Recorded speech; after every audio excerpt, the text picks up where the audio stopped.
নমস্কার সবাইকে। কথা মানসিক স্বাস্থ্য ও চাইল্ড গাইডেন্স ক্লিনিকে আমাদের আজকের video deep slow abdominal breathing, মানে ধীরে ধীরে পেট ফুলিয়ে শ্বাস নেওয়া। এটা খুবই সিম্পল টেকনিক এবং কেউ যে কোনো অবস্থাতেই এটা করতে পারে। এটার জন্য আলাদা কোনো প্রিপারেশন লাগে না। এটা করলে যে সুবিধাটা হয় যে আস্তে আস্তে আমাদের শরীরটা রিল্যাক্স হয় এবং তার সাথে সাথে মনটাও রিল্যাক্স হয়। এটা কিভাবে কাজ করে, যখন আমরা খুব দুশ্চিন্তাগ্রস্ত বা টেনশন বা নার্ভাস হয়ে যাই বা রেগে যাই, তখন আমাদের শরীরে অ্যাড্রিনালিন বেরোয় এবং তার ফলে আমাদের মাসেলগুলো টাইট হতে থাকে এবং শ্বাস প্রশ্বাসটা ক্রমশ জোরালো হতে থাকে। তো খুব তাড়াতাড়ি শ্বাস নিতে থাকি আমরা এইরকম ভাবে, এবং সেটা বুক থেকে বেশি হয়। তো ওইটাকে যদি আমরা জোর করে আস্তে করে এবং গভীরভাবে পেট অব্দি শ্বাসটা নিই, তাহলে শরীরে একটা ফিডব্যাক যায় যে না, শরীরটা রিল্যাক্স আছে। তো সেটা থেকে মনটাও আস্তে আস্তে রিল্যাক্স হয়। তো আমাদের সাথে আছে অমৃতা, ও এখানে সাইকিয়াট্রিক সোশ্যাল ওয়ার্কার। তো হ্যাঁ, ও আজকে এটা করে দেখাবে। তো টার্গেট হচ্ছে আপনারা এইখান থেকে এটাকে ফলো করুন, যেভাবে আমি বলছি সেইভাবে আপনারা করবেন, ঠিক আছে? প্রথমে আরাম করে বসুন, একটা কমফোর্টেবল পজিশনে বসুন। এইবার আপনি মনে করুন আপনার এই যে নাক থেকে যে আমাদের উইন্ড পাইপটা আছে, সেটা আস্তে গলা দিয়ে বুক দিয়ে পেট অব্দি গেছে। তো এই উইন্ড পাইপ দিয়ে আমরা আস্তে আস্তে শ্বাস নেব এবং পেটটা ফোলাবো। আমি 1 থেকে 5 অব্দি গুনবো, ততক্ষণ ধরে শ্বাস নেব।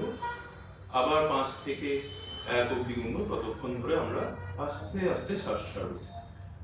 একটানা আস্তে আস্তে শ্বাস নেব, আস্তে আস্তে শ্বাস ছাড়বো।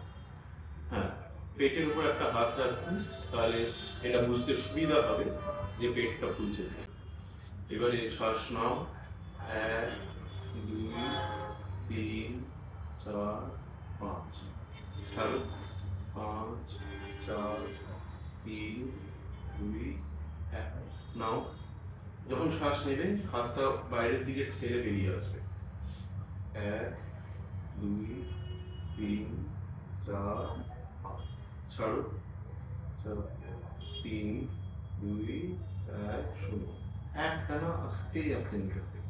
নাও, 1 2 3 4 5, ছাড়ো, 5 4 3 2 1। নাও, 1 2 3 4 5, ছাড়ো, 5 4 3 2 1। নাও, 1 2 3 4 5, ছাড়ো, 5 4 3 2 1। এইবার শ্বাস নিতে থাকো, আস্তে আস্তে ফিল করতে থাকো নাক দিয়ে একটা ঠান্ডা হাওয়া ঢুকছে, পেটটাকে ফোলাচ্ছে। আবার যখন আমি ছাড়ছি, একটা হাওয়া বেরিয়ে আসছে, পেটটা ভেতরে ঢুকে যাচ্ছে। আবার নাও, ঠান্ডা হাওয়া পেট অব্দি গেল, আবার ছাড়ো, গরম হাওয়া পেট থেকে বেরিয়ে গেল। এই সময় আমরা আমাদের মনটাকে কনসেন্ট্রেট করব যে শ্বাসটা আস্তে আস্তে ঢুকছে এবং আস্তে আস্তে বেরোচ্ছে। মনটা যখনই এদিক ওদিক দৌড়ে পালানোর চেষ্টা করবে, যখনই অন্য কোনো চিন্তা মাথায় আসবে, নার্ভাস করবে আপনাকে, আবার আপনি মনটাকে ফেরত আনুন। ওই শ্বাসটা ঢুকছে, পেট ফুলছে, শ্বাসটা বেরোচ্ছে, পেটটা ঢুকছে। তাতে কি হচ্ছে, মনটা একটু ডাইভার্টও হচ্ছে এবং তার সাথে সাথে শরীরটা রিল্যাক্স হচ্ছে। আশা করি এটা আপনারা রোজ প্র্যাকটিস করবেন। এটা রোজ প্র্যাকটিস করলে তবেই আমরা প্রয়োজনের সময় ইউজ করতে পারবো। ভালো থাকবেন, সুস্থ থাকবেন।